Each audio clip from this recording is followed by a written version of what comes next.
Fala, nação tricolor, como é que vocês estão após o quarto empate seguido? Pois é, agora estamos na era Aguirre do empate. Seria a era de um time aguerrido e empatado. Pois é, vou falar os assuntos desse vídeo e você decide se fica até o final. Primeiro vamos falar daquele assunto que já deu, mas ainda está em pauta, que é o Militão. Já avisou que não renova, mas vamos falar que tem proposta de fora, tem clube de olho nele aqui. E eu vou te falar o que uma pessoa da diretoria de futebol me contou, que tem uma nova estratégia interna para tentar fazê-lo renovar. Vamos falar também no Marcos Guilherme, que chamou o São Paulo de bagunça, negociação do São Paulo com o Atlético Paranaense. Também teve aí um novo capítulo que São Paulo ofereceu o Shailon por empréstimo, mas o Atlético Paranaense negou, vou te contar os detalhes. Também vou falar do Lugano, que esteve à frente de 200 conselheiros para falar um pouco do departamento de futebol, prestar contas, explicar o seu cargo. Foi ali uma sabatina em cima do Lugano. Vou aproveitar e falar da reunião do conselho que teve bate-boca, confusão, oposição em situação, acusando o Leco. Foi uma coisa bem constrangedora na última quinta-feira aqui no Morumbi. Vamos falar de todos a Morumbi, de campanha, vamos falar pelo menos de uma notícia boa, né? Vou contar qual que é o nome da vez na mira do São Paulo, lateral esquerdo, que é o Miguel Trauco. Vou te contar mais ou menos quem ele é. Vamos falar também do Carneiro, que já esteve com o elenco treinando, mas ainda não está tão próximo da estreia. Vou te atualizar do status do Carneiro. E por fim, vou falar de uma matéria que é minha, que são as baixas que o São Paulo espera até o meio desse ano e o que ele tá dando uma olhada aí no mercado, mas sem pressa. Vou explicar tudo isso pra vocês. Só que antes, deixa aqui embaixo o like, deixa aí nos comentários umas perguntas de vocês e as opiniões que a gente sempre debate. Inclusive, hoje eu vou responder uma pergunta. E se inscreve no canal, chama seus amigos para se inscrever também, beleza? Fica aí ligado. Galera, para abrir o vídeo eu vou começar falando do Militão. Na semana passada eu escrevi uma coluna onde eu perguntei a todos vocês o que devemos fazer com o Militão, que já avisou ao São Paulo que não irá renovar. E continua lá, jogando como titular absoluto, é uma peça-chave nesse elenco do Aguirre, ou seja, o que a gente tem pra fazer com ele? Ou devolve pra Cotia, já vai atrás de alguém pra se entrosar com o elenco, ou assume o BO até dezembro, deixa ele aí como vitrine mesmo, ou o que dá pra fazer? Bom, conversei com um membro da diretoria de futebol de São Paulo, que eu não vou dizer quem é, que me garantiu que agora mudaram a postura internamente. Já que não tem papo com o empresário, com a família, eles vão tentar se aproximar do jogador no dia a dia para ver se com o tempo o próprio jogador entende o que é o São Paulo, a oportunidade de jogar aqui, para ver se consegue reverter essa renovação com o tempo. E vamos ver se lá para depois da Copa do Mundo, aí se mudar alguma coisa, de repente renova, aí eles repensam na situação. Não acredito muito que algo possa acontecer, mas também vim contar para vocês a proposta do Manchester City, que está monitorando a situação do Militão, mas não é uma ótima proposta. O Manchester City, que está dando uma monitorada no Militão, não deu nenhuma certeza de titularidade para o Militão lá, obviamente. Então, provavelmente, se o Militão fechar com eles, vai pra lá e vai ser emprestado para algum time pequeno para pegar mais experiência e futuramente, talvez, lutar por posição no Manchester City. Ou seja, é um quase na vida do Militão, é uma tentativa.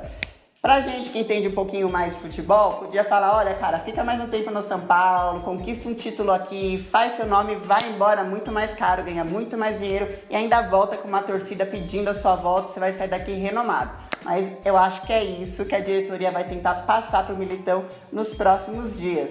Enquanto isso, o Manchester City falou com o São Paulo de que quer iniciar uma tratativa, de repente, não pelo valor que o São Paulo esperava pelo Militão, mas por um valor baixo mesmo. Existe um risco, mesmo que pequeno, do Militão renovar. Só que o São Paulo não abriu as tratativas com o Manchester City. Vamos ver o que vai acontecer nos próximos capítulos da novela. E já que estamos falando de Militão, vou falar que o Militão sentiu aí dores antes da partida contra o Atlético Mineiro aqui no Morumbi e não subiu. O técnico Diego Aguirre falou, olha, era muito arriscado o Militão subir, podia complicar mais, podia ter uma lesão. Eu achei mais seguro poupá-lo contra o Atlético Mineiro para poder utilizá-lo contra o Rosário Central na quarta-feira. Por isso o Militão não jogou no domingo. Hoje, segunda-feira, ele já está em tratamento. A equipe médica do São Paulo está otimista, acha que ele vai poder já amanhã, terça-feira, treinar com a equipe, quarta jogar, mas não é certeza ainda. E já que eu tô falando dos lesionados, eu vou falar também do Nenê, que sentiu no segundo tempo, sentiu a coxa, teve que ser substituído pelo Lisieiro. Também já está em tratamento no São Paulo. Há um otimismo de que ele possa jogar na quarta-feira, mas ainda não é certeza. Galera, agora vamos falar do Marcos Guilherme, que pela segunda vez concedeu entrevista à imprensa pós-jogo e falou em clima de adeus, estava chateado, demonstrou irritabilidade e chamou de bagunça a negociação entre São Paulo e Atlético Paranaense. Eu quero que vocês voltem lá atrás, quando o São Paulo anunciou o nome do Marcos Guilherme, anunciou que tinha um contrato, que tinha um vínculo até 31 de dezembro desse ano, sendo que os últimos 6 meses eram apalavrados. O próprio Marcos Guilherme está chateadíssimo com isso. Ele disse que isso já deveria ter sido resolvido e ele espera que nos próximos 15 dias já tenha resolução. Ele falou exatamente assim: olha, já falei 800 vezes para o São Paulo que eu quero ficar. Eu não sei quantas vezes mais eu preciso falar. Ou seja, tá claro que o Marcos Guilherme fica. Essa semana passada escrevi lá no SPFC.net que o Marcos Guilherme realmente não quer jogar em nenhum outro clube aqui do Brasil. Ele só sairia se ele tivesse uma proposta assim dos sonhos para ir para a Europa. Ele não quer voltar para o Atlético Paranaense, nem tem clima lá. Tiveram propostas de Flamengo e Atlético Mineiro. Ele disse para o São Paulo e reafirmou em entrevista que ele nem ouviu essas propostas. Ele quer ficar no São Paulo. Acontece que a comunicação entre os clubes não está indo bem. São Paulo ofereceu ao Atlético Paranaense um empréstimo de 1 ano do Shailon, só que o Atlético Paranaense já negou, ou seja, estão tentando aí fazer dar certo.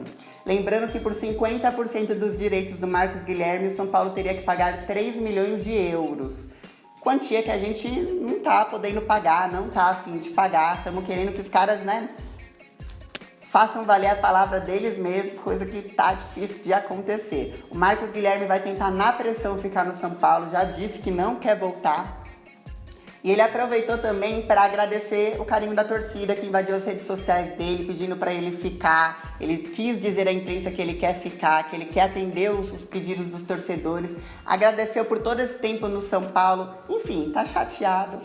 E tomara que ele fique e que dê tudo certo, porque é importante para compor elenco. Coloca aí nos comentários, o que você acha? São Paulo deveria comprar 50% dele, deveria pressionar até o último, mandar outro jogador fazer outra proposta? O que você acha? Deixa aí nos comentários a sua opinião.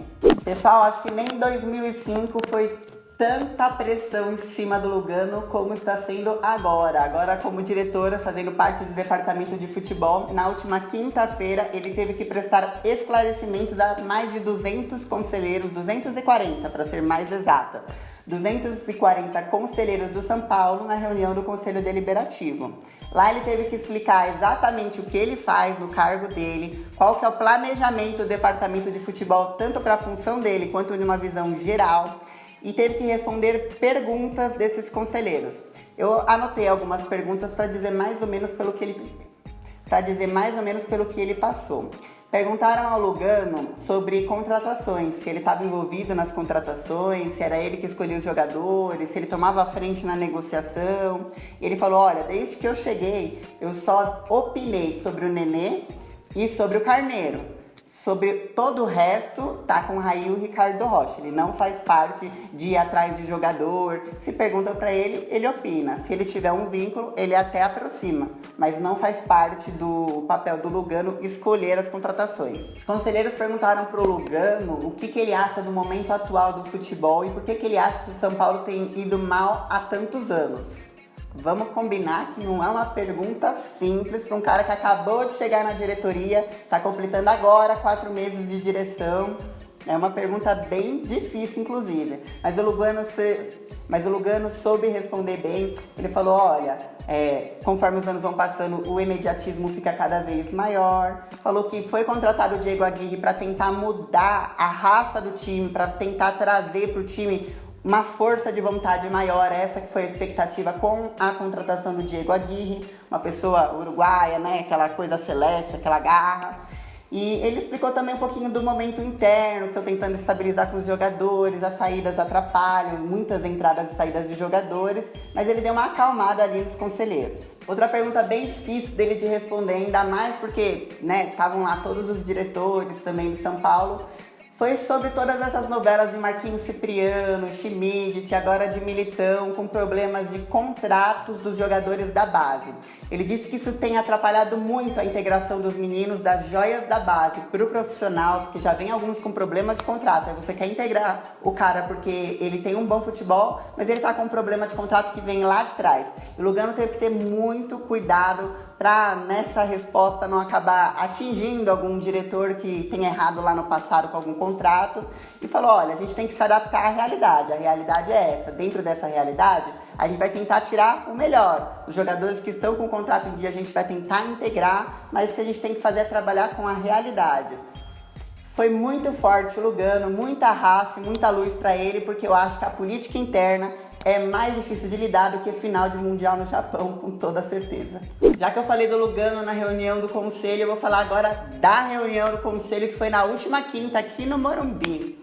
Foi uma reunião aí de bate-boca, de cobrança, de pressão e de confusão. Tem que te lembrar lá atrás, na semana passada eu noticiei para vocês que o vice-presidente do Leco, que é o Roberto Natel, situação, se uniu com o líder da oposição, Milton do Chapéu, reuniram 109 assinaturas de conselheiros e estão brigando de frente com o Leco sobre os cargos de diretores executivos que o novo Estatuto do São Paulo comporta. Porque esses diretores executivos não foram contratados do mercado, como diria o Estatuto, se fosse seguido à risca. Esses diretores executivos, na verdade, são conselheiros, líderes políticos, de grupos, enfim, que ganharam esses cargos. Não que eles não sejam formados nessas áreas, coisa desse tipo, não estou pondo isso em jogo. Estou dizendo que diria pra gente contratar fora e não dar para os conselheiros.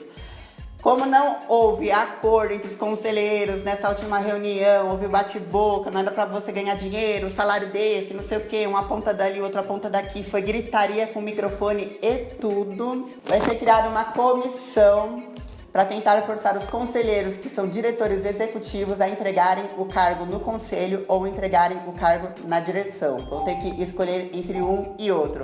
Gente, dá para acreditar que vai ter que ser criada uma comissão para cobrar de frente para o estatuto ser seguido à risca. Tá lá no estatuto dizendo A, nego faz B, você tem que criar comissão para o negócio ser seguido. Só aqui no São Paulo, vou te contar. Vou pro próximo assunto, que esse é muito pesado. Galera, essa aqui é uma notinha rapidinha, porque assim, aquela coisa que a gente já imagina virando certeza.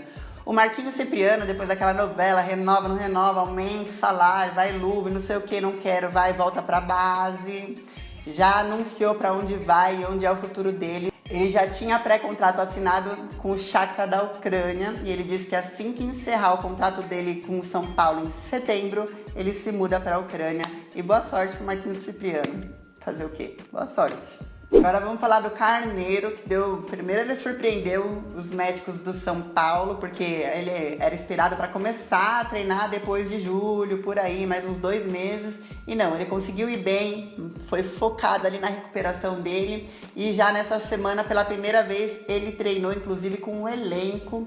Tava lá no CT da Barra Funda, com restrições, mas participou do treino antes do que os médicos do São Paulo e até do Grêmio, que ele quase foi pro Grêmio em janeiro e fevereiro, né, imaginavam. Lembrando que ele se recupera de uma pubalgia crônica, que tem altos e baixos, mas ao contrário do que o São Paulo imaginava, que ele já poderia estrear bem antes da hora contra o Rosário Central, provavelmente não estreia. Já tá feliz porque tá voltando a treinar, tá voltando a correr, tá fazendo exercício, mas ainda não é hora dele estrear. Muito em breve, acho que teremos o Carneiro aí mostrando futebol. E assim como era esperado, lá para o segundo semestre, a gente vai vendo ele recuperando o ritmo de jogo. E se realmente o São Paulo acertou nessa contratação, que pegou o jogador em baixa, mas que quando tá em alta, valeria mais. Foi esse o pensamento do São Paulo quando contratou, né? Vamos aguardar. Pessoal, a informação que eu vou falar agora não é minha, não é do SPFC.net, é do jornalista Oswaldo Pascoal, da Fox Sports. Eu quero deixar isso bem claro, porque se não for verdade, se não der certo, aí eu vou falar, porque a Laila falou. Não, eu tô repassando e transmitindo uma notícia para não deixar vocês desatualizados. A informação seria de que o Miguel Trauco, que é lateral esquerdo, que hoje está no Flamengo, não está sendo utilizado nessa temporada de 2018, viria de graça para o São Paulo por um empréstimo. Isso aconteceria para o Flamengo dar uma aliviada nas contas, porque está pagando o salário do jogador que não está sendo aproveitado no elenco. Essa é a informação do jornalista da Fox Sports.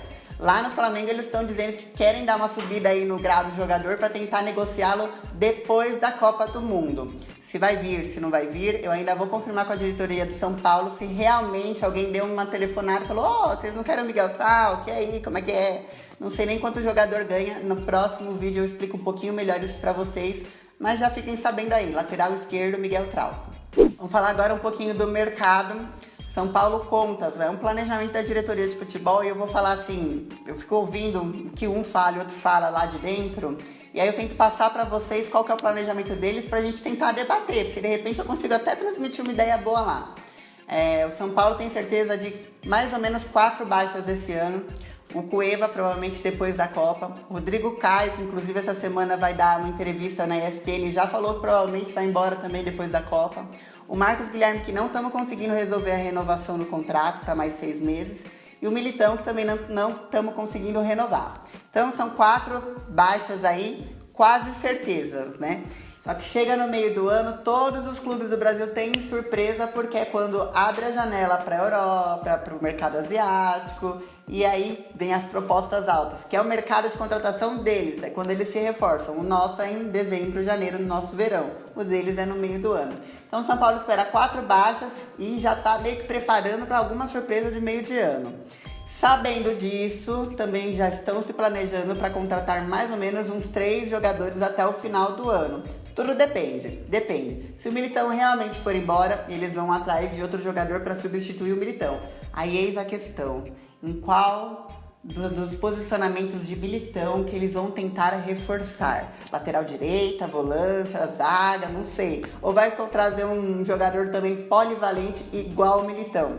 Eis a questão. São Paulo entende que se o Rodrigo Caio for embora, não vai ter muito problema com a zaga. Entende que com o Arboleda, com o Bruno Alves, com o Anderson Martins, tá indo tudo bem, a gente ainda pode trazer mais alguém da base. Então, na zaga não será problema.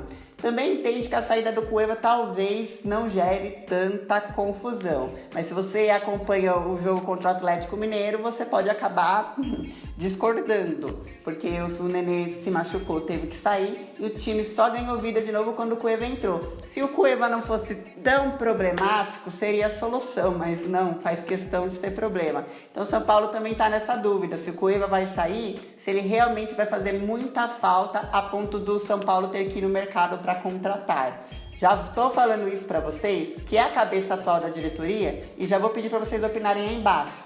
Que setor que o São Paulo vai precisar contratar se realmente perder Marcos Guilherme, Militão, Cueva e Rodrigo Caio?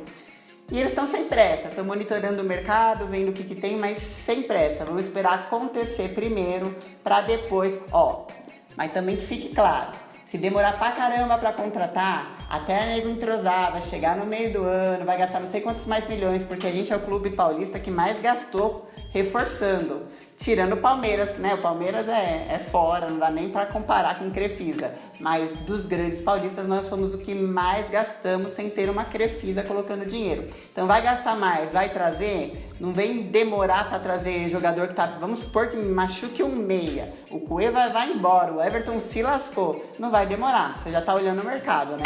Então tem essas 2 vertentes do São Paulo. Já tá de olho no mercado, mas não sabe o que vai precisar reforçar. Dá uma ajuda aí nos comentários. Galera, vou falar uma coisa que dá um fio de esperança, que se chama Rosário Central, instabilidade. Desde que enfrentou o São Paulo pela última vez, o Rosário Central teve 4 partidas e perdeu as 4. Tá num momento assim muito ruim. Perdeu o treinador que já largou o time, no último jogo já não tinha o treinador e o principal jogador da equipe já deixou o futuro incerto e não jogou a última partida também. Então vem o Rosário Central sem treinador, vem um técnico interino, não se sabe se vem o principal jogador deles e assim, numa negatividade, aquele clima de que tá perdendo tudo, de que não tá bem, e vai enfrentar um Morumbi, se Deus quiser, com 60 mil pessoas empurrando o time e bora, porque a Sul-Americana é a nossa cara essa competição, vamos combinar, né? Falando nisso, eu já vou aproveitar para encerrar o vídeo antes falando do Todos ao Morumbi, a nossa campanha que saiu, vou pedir para o editor colocar enquanto eu falo. Saiu no Estadão matéria sobre a gente, saiu na ESPN matéria sobre a gente, saiu no Bate-Bola, no Estádio 97, na Rádio Capital, saiu um monte de lugar. Quero agradecer todo mundo que compartilhou o vídeo, mas que principalmente compartilha a ideia de vir pro Morumbi e transformar a Sul-Americana em quarta-feira de Libertadores, que é o nosso campeonato, é a nossa cara, vamos pra cima. Esse tem que ser, pode ir empatando no Brasileiro, mas a Sul-Americana, cara, tem que garantir. Um beijo pra todo mundo e até o próximo vídeo.